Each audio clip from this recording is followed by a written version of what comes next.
হেই everyone, কেমন আছো সবাই? আসলে সবাই খুব ভালো আছো, আমিও খুব ভালো আছি।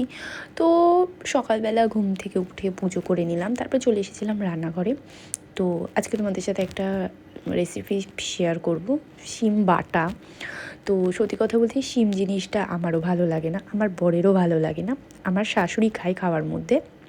তো আজকে ফ্রিজটা খুলেই দেখি এক গাদা শিম। তো তখনই ভেবেছিলাম শিমের আজকে কোনো কিছু একটা নতুন একটা রেসিপি ট্রাই করব।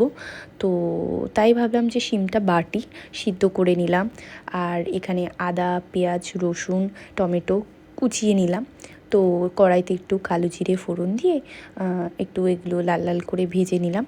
তো ভেজে ততক্ষণে পেস্টটা করে নিয়েছিলাম, ওর মধ্যে একটু ধনে পাতা দিয়েছিলাম, কাঁচা লঙ্কা দিয়েছিলাম দুটো। এই লঙ্কাগুলো প্রচণ্ড ঝাল, মানে দুটো দিয়েছি তাই তোমার মানে ঝাল হয়ে গেছে।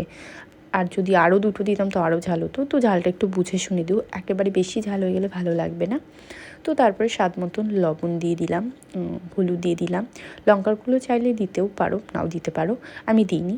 আর এখানে স্বাদ মতন একটু চিনি দিয়ে নিলাম। তো তারপরে নাড়াচাড়া করে এখানে আমার রান্নাটা কিন্তু কমপ্লিট হয়ে গেছে।